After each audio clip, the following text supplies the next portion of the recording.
Here's how the Juzo open-toe slippie system can help you put on your Juzo stockings. It's included with every set of Juzo open-toe stockings you buy. It's pretty simple. First, insert half of the Juzo Slippie into the top of the compression stocking.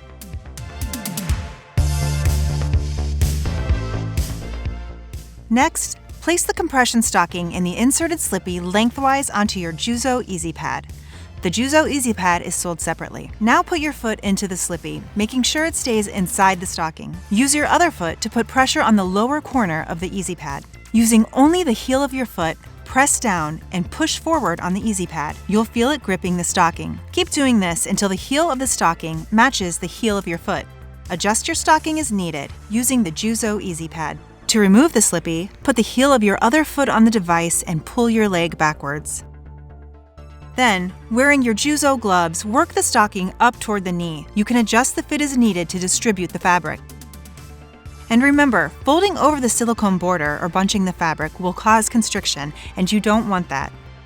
Don't forget to machine wash and dry your garment daily to help keep its original shape and size. If you need additional help or have any questions about Juzo compression stockings, please email us at support@juzousa.com or juzo.ca. Thanks for watching, and thanks for choosing Juzo.